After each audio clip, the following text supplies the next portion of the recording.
لا إله إلا الله وحده لا شريك له له الملك وله الحمد وهو على كل شيء قدير لا إله إلا الله وحده لا شريك له له الملك وله الحمد وهو على كل شيء قدير لا إله إلا الله وحده لا شريك له له الملك وله الحمد وهو على كل شيء قدير لا إله إلا الله وحده لا شريك له له الملك وله الحمد وهو على كل شيء قدير لا إله إلا الله وحده لا شريك له له الملك وله الحمد وهو على كل شيء قدير لا إله إلا الله وحده لا شريك له له الملك وله الحمد وهو على كل شيء قدير لا إله إلا الله وحده لا شريك له له الملك وله الحمد وهو على كل شيء قدير لا إله إلا الله وحده لا شريك له له الملك وله الحمد وهو على كل شيء قدير لا إله إلا الله وحده لا شريك له له الملك وله الحمد وهو على كل شيء قدير لا إله إلا الله وحده لا شريك له له الملك وله الحمد وهو على كل شيء قدير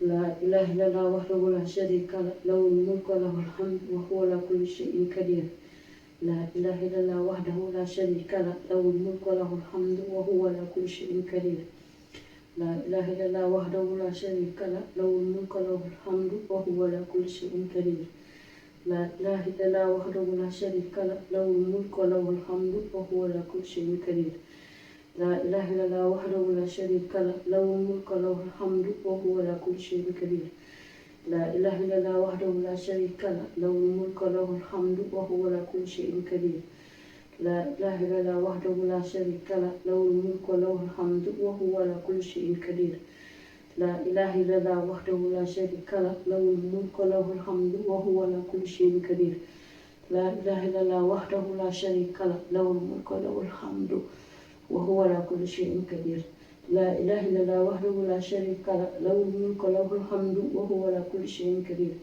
لا إله إلا الله وحده لا شريك له له الملك وله الحمد وهو على كل شيء قدير لا إله إلا الله وحده لا شريك له له الملك وله الحمد وهو على كل شيء قدير لا إله إلا الله وحده لا شريك له له الملك وله الحمد وهو على كل شيء قدير لا إله إلا الله وحده لا شريك له له الملك وله الحمد وهو على كل شيء قدير لا إله إلا الله وحده لا شريك له له الملك وله الحمد وهو على كل شيء قدير لا إله إلا الله وحده لا شريك له له الملك وله الحمد وهو على كل شيء قدير لا إله إلا الله وحده لا شريك له له الملك وله الحمد وهو على كل شيء قدير لا إله إلا الله وحده لا شريك له له الملك وله الحمد وهو على كل شيء قدير لا إله إلا الله وحده لا شريك له له الملك وله الحمد وهو على كل شيء قدير لا إله إلا الله وحده لا شريك له له الملك وله الحمد وهو على كل شيء قدير لا إله إلا الله وحده لا شريك له له الملك وله الحمد وهو على كل شيء قدير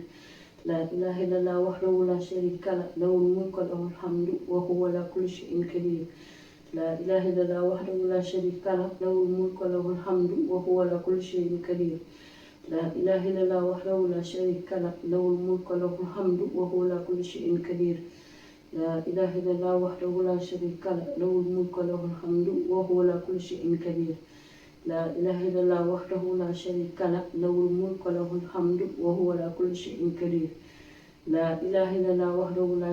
له له الملك وله الحمد وهو على كل شيء قدير لا إله إلا الله وحده لا شريك له له الملك وله الحمد وهو على كل شيء قدير لا إله إلا الله وحده لا شريك له له الملك وله الحمد وهو على كل شيء قدير لا إله إلا الله وحده لا شريك له له الملك وله الحمد وهو على كل شيء قدير لا إله إلا الله وحده لا شريك له له الملك وله الحمد وهو على كل شيء قدير لا إله إلا الله وحده لا شريك له له الملك وله الحمد وهو على كل شيء قدير لا إله إلا الله وحده لا شريك له له الملك وله الحمد وهو على كل شيء قدير لا إله إلا الله وحده لا شريك له له الملك وله الحمد وهو على كل شيء قدير لا إله إلا الله وحده لا شريك له له الملك وله الحمد وهو على كل شيء قدير لا إله إلا الله وحده لا شريك له له الملك وله الحمد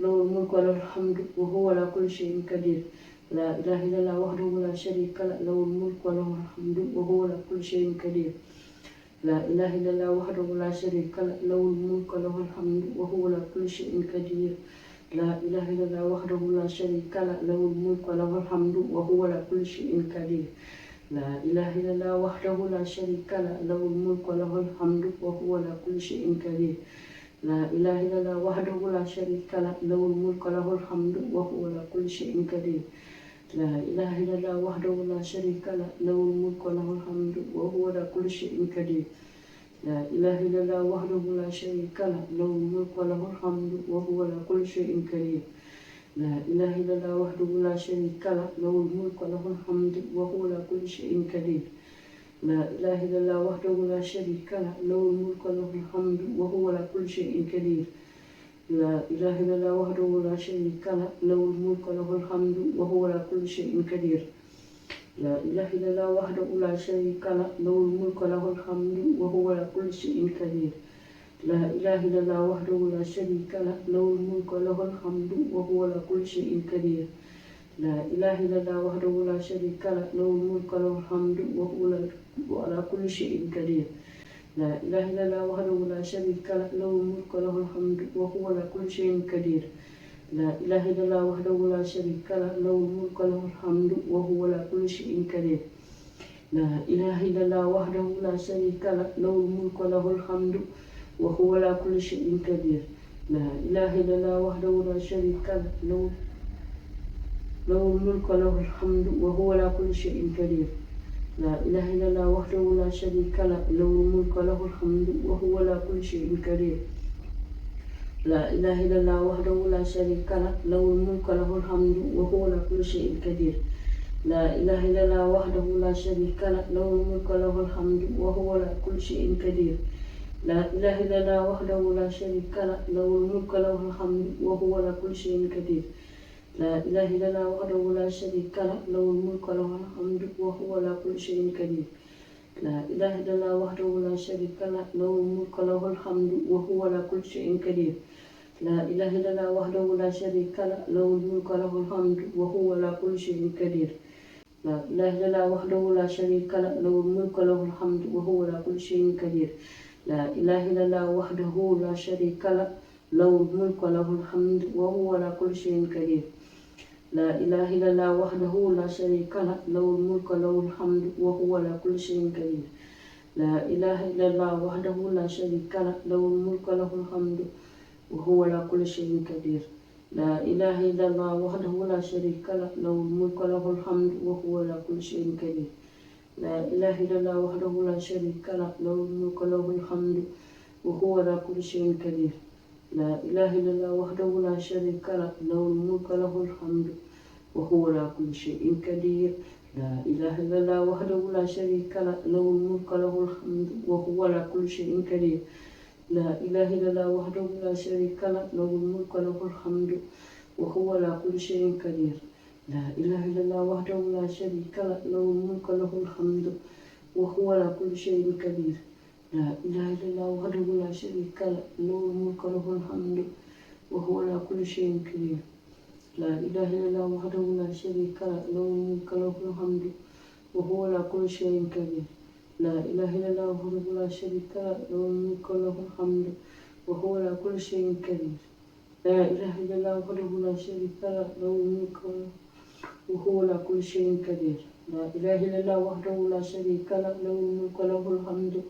وهو على كل شيء قدير لا إله إلا الله وحده لا شريك له له الملك وله الحمد وهو على كل شيء قدير لا إله إلا الله وحده لا شريك له له الملك وله الحمد وهو على كل شيء قدير لا إله إلا الله وحده لا شريك له له الملك وله الحمد وهو على كل شيء قدير لا إله إلا الله وحده لا شريك له له الملك وله الحمد وهو على كل شيء قدير لا إله إلا الله وحده لا شريك له له الملك وله الحمد وهو على كل شيء قدير لا إله إلا الله وحده لا شريك له له الملك وله الحمد وهو على كل شيء قدير لا إله إلا الله وحده لا شريك له له الملك وله الحمد وهو على كل شيء قدير لا إله إلا الله وحده لا شريك له له الملك وله الحمد وهو على كل شيء قدير لا إله إلا الله وحده لا شريك له له الملك وله الحمد وهو على كل شيء قدير لا إله إلا الله وحده لا شريك له له الملك وله الحمد وهو على كل شيء قدير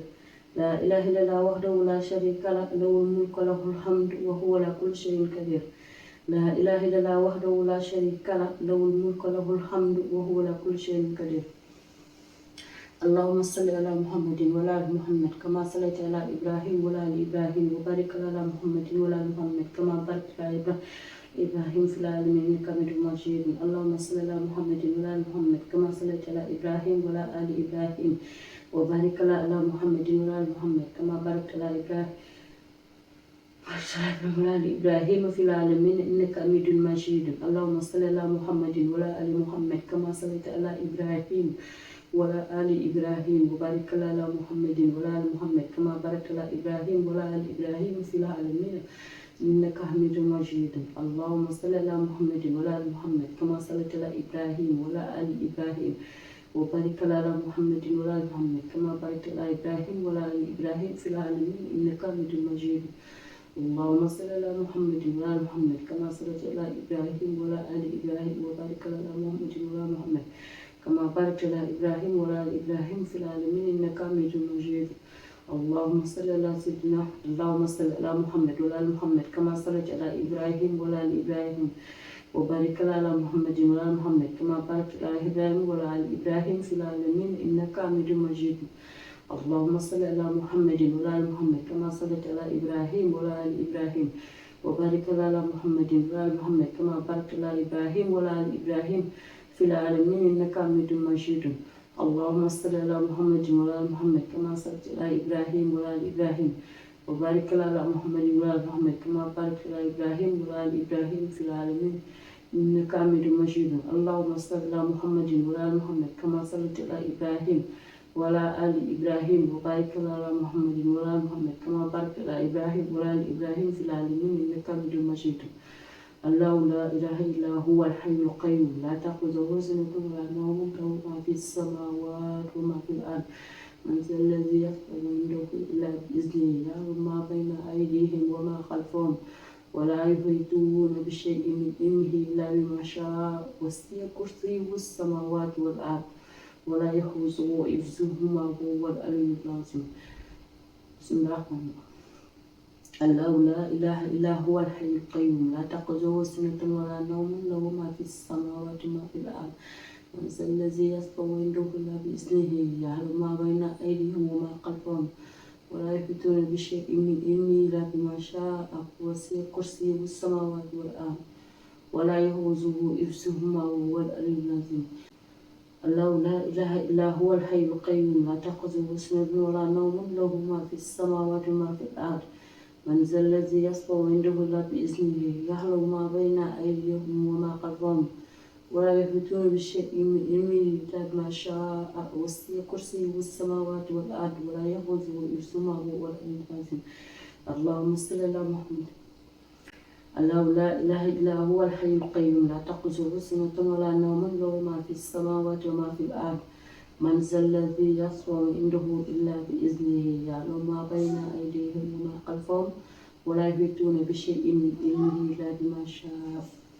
وسع كرسيه السماوات والأرض ولا يحوزه حفظهما وهو العلي العظيم الله لا إله إلا هو الحي القيوم لا تأخذه سنة ولا نوم له ما في السماوات وما في الأرض من ذا الذي يشفع عنده إلا بإذنه يعلم ما بين أيديهم وما خلفهم ولا يحيطون بشيء من علمه إلا بما شاء وسع كرسيه السماوات والأرض ولا يحوزه حفظهما وهو العلي العظيم الله لا إله إلا هو الحي القيوم لا تأخذه سنة ولا نوم له ما في السماوات وما في الأرض من ذا الذي يشفع عنده إلا بإذنه يعلم ما بين أيديهم وما خلفهم ولا يحيطون بشيء من علمه إلا بما شاء وسع كرسيه السماوات والأرض ولا يحوزه حفظهما وهو العلي العظيم الله لا إله إلا هو الحي القيوم لا تأخذه سنة ولا نوم له ما في السماوات وما في الأرض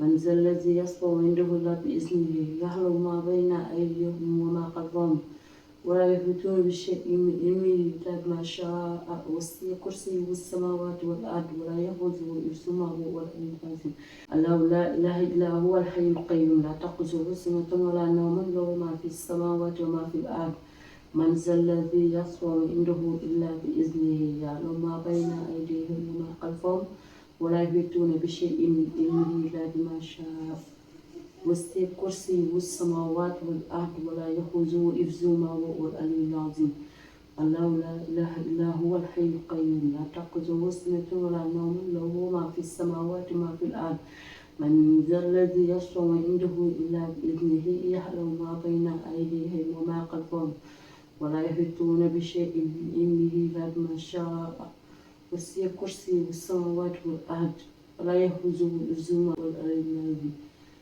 الله لا إله إلا هو الحي القيوم لا تأخذه سنة ولا نوم له ما في السماوات وما في الأرض من ذا الذي يشفع عنده إلا بإذنه يعلم ما بين أيديهم وما خلفهم ولا يحيطون بشيء من علمه إلا بما شاء وسع كرسيه السماوات والأرض ولا يحوزه حفظهما وهو العلي العظيم اللهم إنك عفو تحب العفو فاعف عنا اللهم إنك عفو تحب العفو فاعف عنا اللهم إنك عفو تحب العفو فاعف عنا اللهم إنك عفو تحب العفو فاعف عنا اللهم إنك عفو تحب العفو فاعف عنا اللهم إنك عفو تحب العفو فاعف عنا اللهم إنك عفو تحب العفو فاعف عنا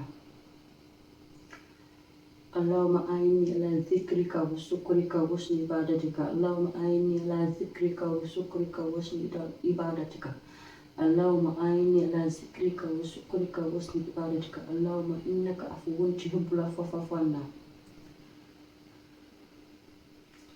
لا إله إلا أنت سبحانك إني كنت من الظالمين لا إله إلا أنت سبحانك إني كنت من الظالمين لا إله إلا أنت سبحانك إني كنت من الظالمين حسبنا الله ونعم الوكيل حسبنا الله ونعم الوكيل حسبنا الله ونعم الوكيل حسبنا الله ونعم الوكيل حسبنا الله ونعم الوكيل حسبنا الله ونعم الوكيل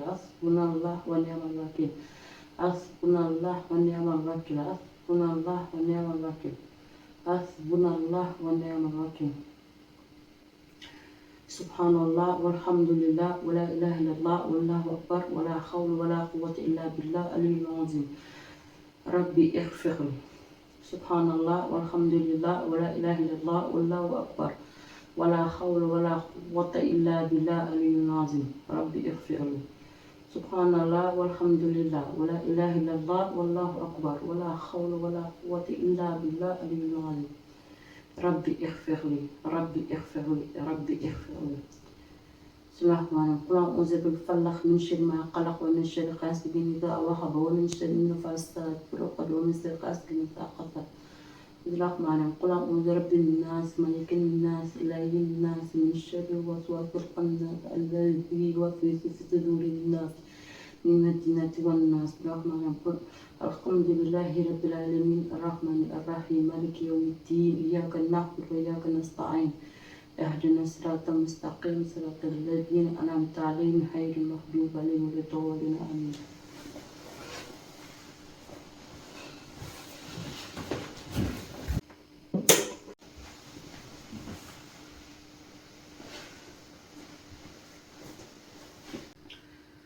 الرحمن قل أعوذ برب الفلق من شر ما خلق ومن شر غاسق إذا وقب ومن شر النفاثات في العقد ومن شر غاسق إذا حسد بسم الله الرحمن الرحيم قل أعوذ برب الناس مالك الناس إله الناس من شر الوسواس الخناس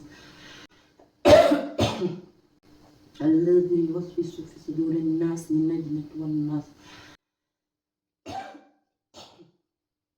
بسم الله الرحمن الرحيم الحمد لله رب العالمين الرحمن الرحيم مالك يوم الدين إياك نعبد وإياك نستعين اهدنا الصراط المستقيم صراط الذين أنعمت عليهم غير المغضوب عليهم ولا الضالين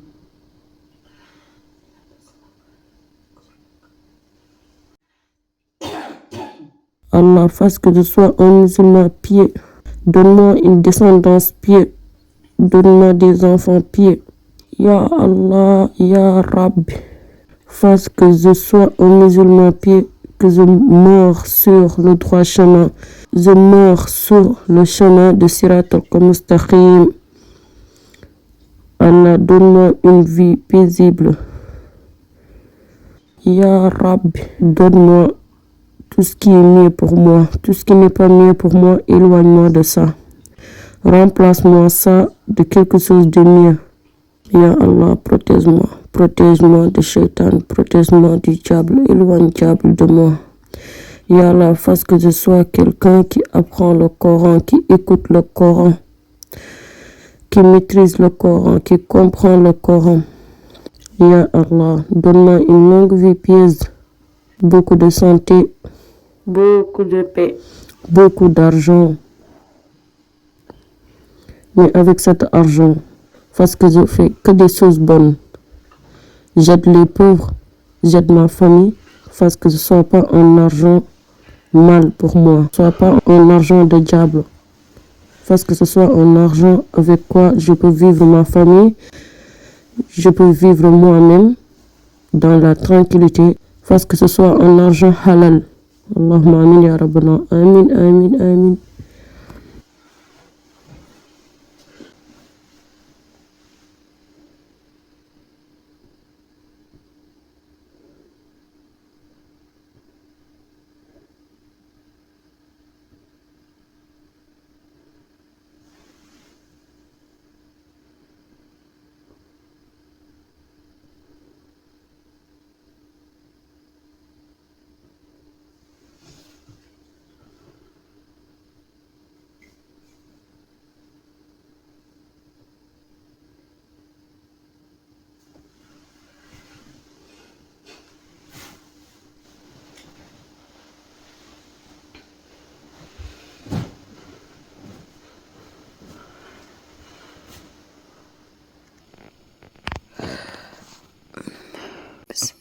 Assalamu alaikum.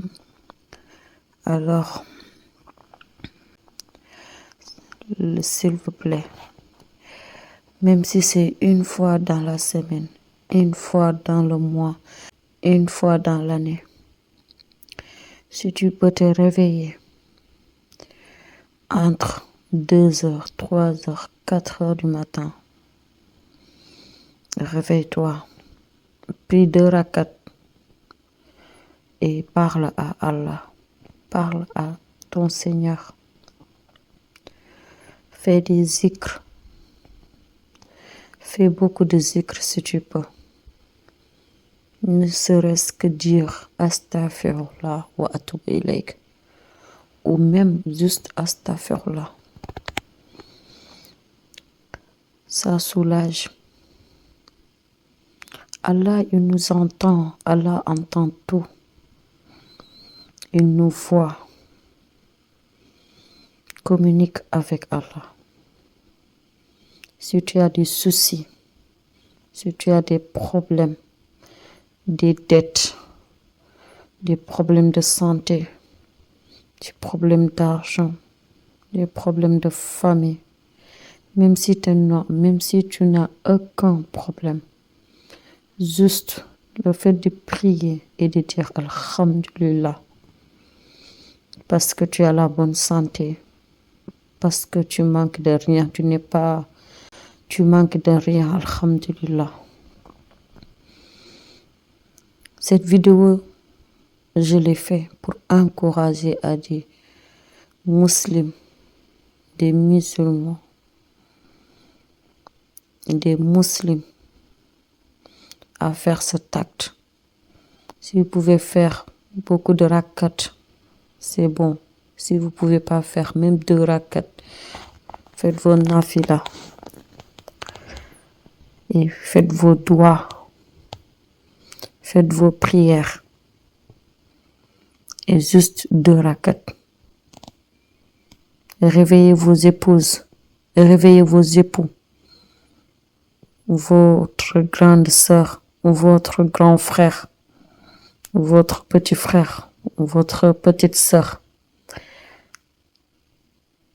un ami, ta famille. Réveillez-vous la nuit et parlez à Allah. Prenez un peu de temps et faites ça.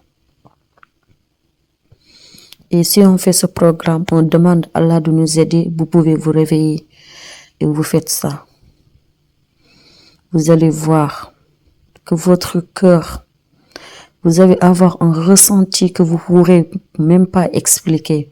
Vous pourrez même pas l'expliquer. Je vous encourage à faire ça.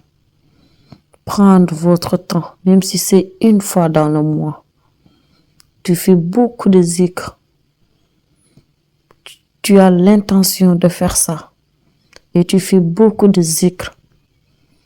Même si tu peux pas, tu dis même Khulu Allahu Ahad, Khulu A'udhu bin Nas, Khulu A'udhu bil Falaq, Ikhlas Falaq et Nas. Allah va vous protéger, Inch'Allah. Et Allah acceptera vos doigts, Inch'Allah. Allahumma amin. Je vous dis à bientôt dans une autre vidéo. Assalamu alaikum wa rahmatullah wa barakatuh. Subhanaka Allahumma wa bihamdik. Ashhadu an la ilaha illa ant. Astaghfiruka wa atubu ilaik. Comme c'est la nuit, il fait tout noir. C'est pourquoi je fais cette vidéo dans le noir. Parce que tout le monde dort. Je m'excuse. À bientôt. Merci beaucoup. Allah.